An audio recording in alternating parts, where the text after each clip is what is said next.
결혼 7년 차였습니다.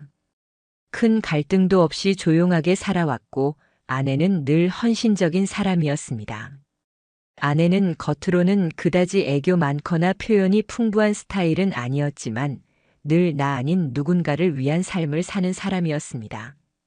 여보, 나 오늘 헌혈하고 올게. 이 말이 시작된 건 결혼 3년 차 즈음이었습니다. 그때는 그냥 좋은 일 하는구나 하고 넘어갔죠. 그리고 그 뒤로는 매달 2번, 한 달에 꼬박꼬박 헌혈을 하러 나가더군요. 가끔은 주말 오후에도 평일 오전에도요. 정확히 말하면 헌혈센터 자원봉사였죠. 처음엔 헌혈이 목적이었다가 어느 날부터는 센터 도우미, 안내도 맡고 있다고 말했습니다. 봉사 시간도 센터 사정에 따라 유동적이라고 말하더군요. 처음엔 자랑스러웠습니다. 아내가 그런 의미 있는 일을 자발적으로 한다는 사실에 남편으로서 뿌듯하기도 했고요. 동네 지인들이나 제 지인들에게도 자연스레 자랑을 했습니다. 우리 아내요? 헌혈센터에서 봉사도 하고 헌혈증도 기부해요. 그녀는 SNS에 헌혈 팔찌나 인증샷을 자주 올렸습니다. 오늘도 누군가에게 작지만 큰 도움이 되길 바라며 다음 달에도 건강한 피로 돌아올게요. 댓글엔 와 멋지시다, 부럽다, 나도 따라야겠어요. 이런 말이 넘쳐났고 전 그 댓글들 아래 고마운 사람입니다 라고 남기기도 했습니다. 누가 보더라도 우리 부부는 잘 사는 사람들처럼 보였을 겁니다. 하지만 그런 선함 뒤에 무언가 낌새가 보이기 시작한 건 그리 오래전 일이 아니었습니다. 헌혈을 다녀오면 사람이 피곤해 보이기 마련이잖아요. 그런데 어느 날부터 아내는 오히려 얼굴에 생기가 돌았습니다. 볼도 붉고 입가엔 미소가 조금 더 오래 남아 있었어요. 무엇보다 화장이 진해졌습니다. 헌혈센터 갈 때마다 눈 화장을 더 공들여 하고 향수도 바르기 시작했어요. 센터 냄새가 좀 나서 그래. 체열용 알코올 냄새 있잖아. 그렇게 대답하곤 했지만 저는 어느 순간부터 그런 작은 변화가 이상하게 느껴지기 시작했습니다.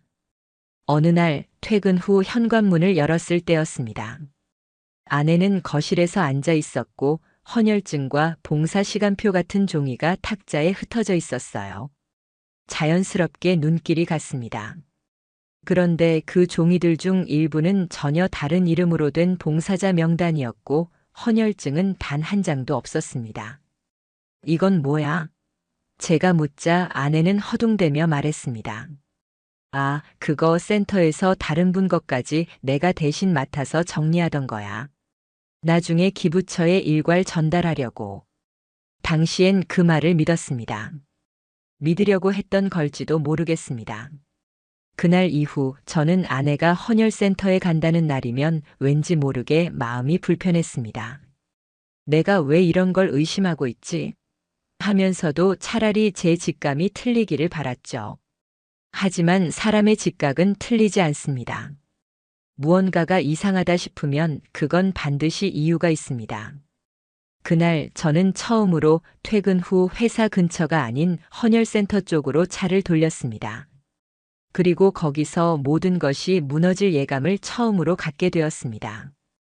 이상하다는 생각이 처음으로 확신이 된 건 헌혈센터 앞에서 아내를 마주친 날이었습니다.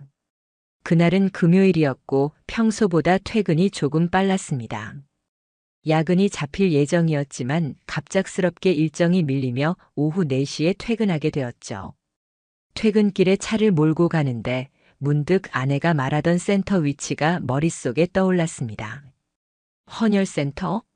그쪽 역 4번 출구 나오면 바로 보여.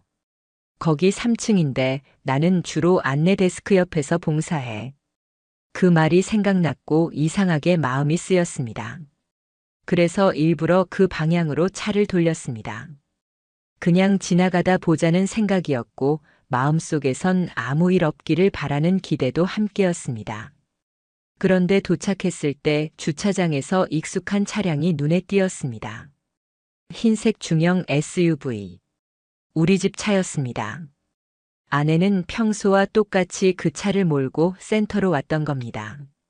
차는 구석에 바짝 주차돼 있었고 먼지가 적당히 앉아 있는 걸 보니 방금 도착한 건 아닌 듯 했습니다. 저는 차에서 내리지 않고 조용히 그 주변에서 기다렸습니다. 약 20분 정도 흐른 뒤 한 남자와 함께 센터 정문을 빠져나오는 아내의 모습이 보였습니다. 그녀는 분명 웃고 있었습니다.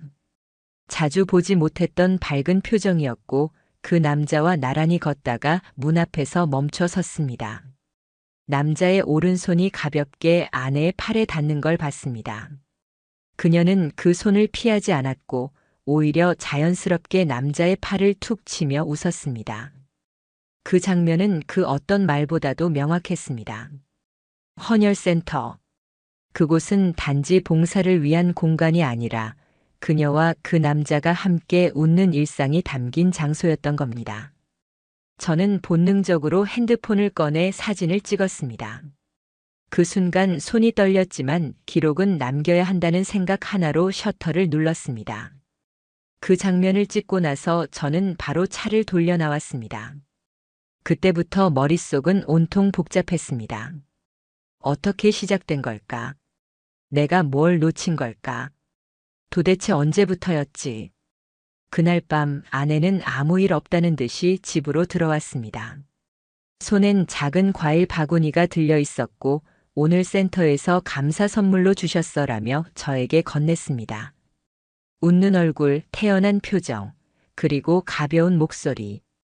그런데 이상하게 그날은 그녀가 뿌린 향수 냄새가 훨씬 진하게 느껴졌습니다. 요즘 향수 바꿨어? 제가 물었습니다.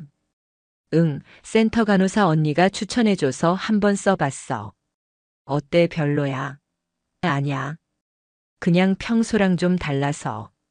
그렇게 묻고는 말았지만 그 향기는 그 남자와 함께 있던 장면과 겹쳐 떠올랐습니다. 그날 이후 저는 아내의 일거수일투족을 주의 깊게 보기 시작했습니다. 그녀가 나갈 때는 무슨 옷을 입는지, 몇 시에 나가서 몇 시에 돌아오는지 가끔은 그 전날 저녁부터 확인해 두었습니다. 어느 날 아내가 나가기 전 욕실에 놓고 간 가방 안을 우연히 보게 됐습니다. 그 안에는 작은 화장 파우치와 함께 낯선 초콜릿 상자와 손편지가 있었습니다. 편지는 짧고 간단했습니다. 오늘도 와줘서 고마워. 너만 보면 시간 가는 줄 모르겠어. 익숙한 글씨체도 아니었고 이름도 없었습니다. 하지만 명확했습니다. 그 남자였습니다. 그 순간 제 안에서 뭔가가 무너졌습니다. 아내가 나가는 소리가 들리고 현관문이 닫히자마자 저는 마루에 주저앉았습니다. 왜 이런 일이 벌어진 걸까? 정말 내가 모자랐던 걸까? 하지만 후회하고 자책하기엔 너무 이른 시점이라는 걸 곧 깨달았습니다. 확실한 증거가 필요했습니다. 그저 의심이 아닌 법적으로도 유효하고 스스로도 흔들리지 않을 명백한 증거. 그날 밤 저는 사설탐정사무소에 연락을 했습니다. 단도직입적으로 말했습니다. 제 아내가 불륜을 저지르고 있는 것 같습니다. 정확하게 그리고 분명하게 확인해 주십시오. 사무소 측에서는 빠르게 상담을 진행했고 곧바로 차량 동선 추적, 센터 방문 시간 체크, 그 남자의 신원 조회를 진행하겠다고 했습니다. 며칠 후 첫 번째 보고서가 제 손에 들려졌습니다. 첫 번째 보고서를 받은 날 저는 평소보다 한참 일찍 퇴근했습니다. 사무실 책상 위엔 아직 아내의 이름이 담긴 파일이 놓여 있었고 그 안에는 작은 사진 몇 장과 짧은 메모가 적힌 문서 한 장이 포함되어 있었습니다. 헌혈센터 방문 일자 7월 3일, 7월 10일, 7월 17일. 각 방문 시점 약 2시간 체류, 센터 뒤편 원룸 건물 출입 정황 있음. 남성 동행자 동일 인물 확인됨. 30대 중반 센터 직원 신분 추정. 이름 김도현. 그 이름을 본 순간 기억이 어렴풋이 떠올랐습니다. 한 번 아주 오래전 아내가 저녁을 준비하며 했던 말이 있었습니다. 센터 직원 중에 되게 열심히 도와주는 사람이 있어. 그 사람 없었으면 나 처음에 봉사 못했을 거야. 그 이름은 아마 그때 처음 들었을 겁니다. 별 생각 없이 지나쳤고 지금에 와서야 그게 바로 시작이었구나 싶었습니다. 보고서 말미에는 짧은 문장이 있었습니다. 추가 추적 원하시면 차량 내부 블랙박스 음성 분석을 권장합니다. 사실 제 차량 블랙박스는 오래된 구형 모델이었고 음성 녹음 기능도 있긴 했지만 일상적으로 활용한 적이 없었습니다. 하지만 아내가 센터에 갈 때마다 집 차량을 이용했고 혹시나 하는 마음으로 주행일지를 확인했습니다. 파일은 생각보다 많이 남아 있었습니다. 당시 기준으로 최근 30일치만 저장되어 있었지만 센터를 다녀온 날을 체크해 보니 일치하는 날짜의 영상이 남아 있더군요. 저는 컴퓨터에 메모리 카드를 연결한 후 하나하나 영상을 열어보기 시작했습니다. 1시간, 2시간 기다림과 무의미한 주행 화면만 반복됐고 지쳐가던 순간 7월 10일 오후 1시 42분. 차 안에서 아내의 목소리가 또렷이 들렸습니다. 오늘은 내가 먼저 간다. 근데 아까 그 문자 봤어. 아니, 그렇게 대놓고 보내면 어떡해. 남자의 목소리는 작게 들렸지만 확실했습니다. 몰랐지. 그냥 내가 귀엽게 봐줄 줄 알았지. 그 이후엔 웃음소리. 그녀가 웃었습니다. 길고 가볍고 정말 편하게 웃더군요. 다음 주에는 좀 더 길게 보자. 지난번엔 너무 짧게 봤어. 그 대화는 제가 상상할 수 없었던 관계가 있었음을 암시하는 문장이었고 무엇보다 익숙한 둘만의 어투가 녹아 있었습니다. 저는 그 순간 손에 쥔 마우스를 놓고 그대로 고개를 숙였습니다. 눈앞이 흐릿해졌고 가슴이 무너지는 듯 했습니다. 그들의 말 한마디, 웃음소리 하나하나가 저를 산산이 조각냈습니다. 그날 밤 저는 아내가 샤워 중일 때 그녀의 휴대폰을 살펴보았습니다. 그녀는 평소에도 비밀번호를 따로 설정해 두지 않았고 제가 큰 의심을 하지 않았기 때문에 경계심도 없었습니다. 갤러리, 메신저, 통화 기록 모든 것이 너무나 깨끗했습니다. 그건 오히려 확신을 줬습니다. 지운 겁니다. 그냥 단순히 삭제한 것이 아니라 철저하게 관리해온 흔적이었습니다. 불륜을 저지르는 자가 아니라 장기적으로 관계를 유지하려는 자의 습관이었습니다. 그 순간 저는 작은 앱 하나를 설치했습니다. 삭제된 채팅 복구 도움이라는 이름의 프로그램. 전문적인 해킹이 아니더라도 간단한 캐시 데이터 복원으로 일부 기록은 복구가 가능합니다. 그리고 거기서 결정적인 흔적이 발견됐습니다. 나 오늘 그 향수 좋아? 지난번엔 좀 독하다고 했잖아. 오늘 건 완전 좋았어. 내 옷에서 그 향기 날 때 진짜 미칠 뻔했어. 근데 조심해. 지난번에도 내가 봤을 때 너무 티났어. 응, 알겠어. 요즘은 조심해.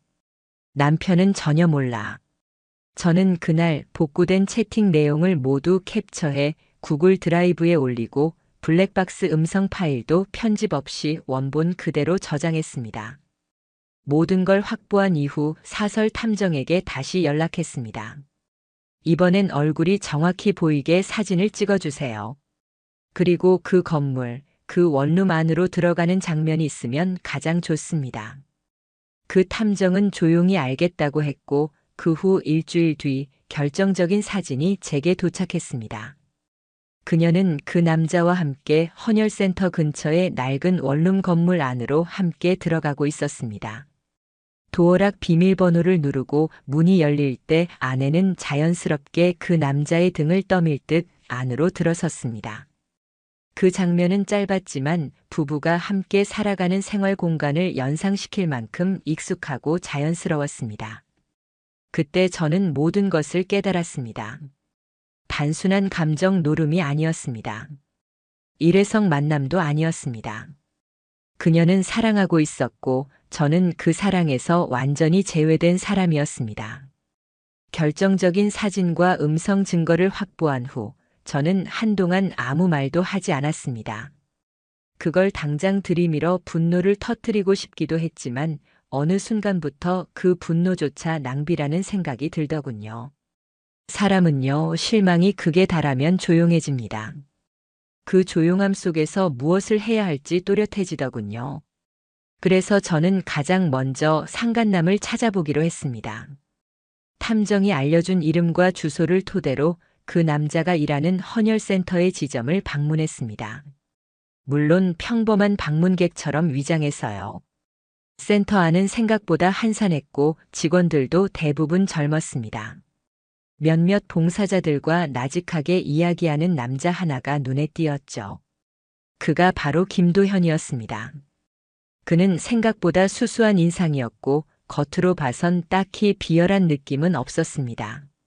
하지만 제 눈엔 그 사람이 제 아내와 웃으며 시간을 보냈던 원룸 앞 사진이 그대로 겹쳐 보였습니다. 센터가 마칠 즈음 그를 조용히 불러 세웠습니다. 저기요, 김도현 씨 맞으시죠? 그는 의아한 표정으로 저를 보더군요. 예, 누구시죠? 저는 서정훈입니다. 지연이 남편입니다. 그 이름을 들은 순간 그의 얼굴이 굳었습니다. 무언가 잘못됐다는 것을 그도 바로 알아챈 겁니다. 혹시 시간 좀 내주실 수 있을까요? 단도직입적으로 드릴 말씀이 있어서요. 그는 망설였지만 결국 근처 커피숍으로 따라 나섰습니다. 사람 없는 구석 테이블에 앉자마자 저는 노트북을 꺼내 사진과 음성 파일, 복구된 메신저 일부를 보여주었습니다. 그는 말이 없었습니다. 입을 굳게 다문 채 그저 화면을 바라보다가 고개를 숙였죠. 정확히 언제부터였습니까? 그가 입을 열었습니다. 약 1년 정도 됐습니다. 어디까지 관계가 있었던 겁니까? 죄송합니다. 그 순간 제 내면에서 마지막 기대조차 완전히 사라졌습니다. 죄송하다는 말은 지금 무슨 의미가 있다고 생각합니까? 아무 의미 없다는 건 압니다. 그래도 할 수 있는 말이 그뿐이라서요. 그는 더는 변명하지 않았습니다. 거짓말도 하지 않았습니다. 어쩌면 그런 태도가 더 참담했는지도 모르겠습니다. 나는 단 한 번도 그와 아내의 관계가 1년이나 지속됐을 거라고는 상상조차 하지 않았습니다. 돌아오는 길에 제 손엔 또렷한 사실만이 남았습니다. 그녀는 사랑하고 있었고 그 사랑은 배신을 품고 제 등을 짓밟고 있었습니다. 집에 도착한 건 밤 10시 무렵이었습니다. 아내는 거실 소파에 앉아 TV를 보고 있었고 제 얼굴을 보자마자 익숙한 목소리로 말했죠. 오늘은 좀 늦었네. 밥 데워줄까? 그 목소리가 그 어떤 말보다 더 거슬렸습니다. 괜찮아. 우리 얘기 좀 하지. 아내는 고개를 끄덕였고 식탁에 마주 앉은 우리 사이에는 짧은 침묵이 흘렀습니다. 저는 노트북을 꺼내 김도현과 마주했던 장면, 사진, 메신저, 음성 파일을 하나씩 열었습니다. 그녀는 아무 말 없이 화면을 바라보더니 이윽고 입을 열었습니다. 다 알았구나. 단순한 그 말 한마디에 모든 게 담겨 있었습니다. 놀람도 없었고 변명도 없었고 심지어 죄책감조차 느껴지지 않았습니다. 왜 그랬어? 제가 물었습니다. 우린 그렇게까지 멀어진 적 없었잖아. 그녀는 한참을 말없이 있다가 천천히 입을 열었습니다. 여보, 당신이랑 살면서 늘 좋은 사람이 되고 싶었어. 하지만 어느 순간부터 내가 투명해졌다는 생각이 들었어. 나를 여자라고 느끼게 해주는 사람이 너무 오랜만에 나타났어. 그게 이유야? 사람 하나 망가뜨릴 만큼 그런 게 이유가 될 수 있어? 그럴 수 없다는 거 알아. 하지만 그땐 그냥 그 순간이 너무 따뜻했어. 누가 날 바라봐주는 그 눈빛이 너무 오랜만이라서. 저는 더는 묻지 않았습니다. 그녀는 울지도 않았고 붙잡지도 않았습니다. 이혼은 조용히 합의로 진행됐습니다. 저는 감정 소모를 줄이고 싶었습니다. 그 대신 상간자 소송을 진행했습니다. 김도현에게는 명확한 증거와 자료를 정리해 법적 절차를 밟았습니다. 그제서야 아내는 흔들리는 목소리로 처음 말했습니다. 그 사람까지 망가지게 하지 말아줘. 내가 다 책임질게. 하지만 저는 대답하지 않았습니다. 이미 모든 것이 늦어버린 후였기 때문입니다. 이혼은 생각보다 빨리 마무리됐습니다. 증거가 너무 명확했고 그녀도 더는 부정하거나 버텨볼 여지가 없다는 걸 알고 있었던 것 같습니다. 저는 감정으로 싸우지 않기로 했습니다. 울거나 소리치거나 붙잡지 않았습니다. 대신 법으로 가기로 했습니다. 가장 차갑고 가장 선명하게. 상간자 소송은 제가 직접 정리한 자료로 시작됐습니다. 차량 블랙박스 음성 파일, 사설 탐정이 촬영한 사진, 복구된 메신저 기록, 주차장 CCTV 캡처, 그리고 아내 명의로 결제된 원룸 관리비 내역까지. 변호사는 한 장 한 장 넘겨보며 말했습니다. 이 정도면 명백한 부정행위입니다. 상대방이 다툴 여지 없이 전액 인정될 확률이 높습니다. 실제로 그 남자는 처음엔 둘의 관계를 완강히 부인했습니다. 하지만 음성 파일이 제출되고 나서는 아무 말도 하지 않았습니다. 다음엔 좀 더 길게 보자. 그 말은 변명보다 훨씬 더 무서운 증거였습니다. 결국 그는 자신의 잘못을 인정했고 법원은 위자료 3천만 원 전액 인용 판결을 내렸습니다. 그는 중고차를 급하게 팔아 일시불로 납부했지만 이후 신용등급이 떨어졌고 각종 연체가 시작됐다고 들었습니다. 최근엔 하루 일당을 받는 일용직으로 일하고 있다는 이야기를 우연히 들었습니다. 믿고 싶지도 확인하고 싶지도 않았습니다. 저는 확정 판결문만 들고 있었습니다. 그걸로 충분했습니다. 그가 일했던 헌혈센터에도 공식 민원을 제기했습니다. 자원봉사자와 직원 간의 부적절한 관계는 명백한 운영 규정 위반이었습니다. 저는 감정 없이 조용히 증거와 상황을 전달했고 센터는 내부 조사 끝에 그의 계약을 해지했습니다. 명분은 분명했습니다. 공공성이 요구되는 공간에서 신뢰를 깨트린 관계. 조직은 방관하지 않았습니다. 이후 아내는 SNS 계정을 삭제하고 자원봉사 활동도 그만뒀다고 들었습니다. 친정으로 돌아가 지낸다는 소문도 있었죠. 저는 그런 소식들에 어떤 감정도 느끼지 않았습니다. 화도 통쾌함도 없었습니다. 단지 끝났구나 그 생각만 들었을 뿐입니다.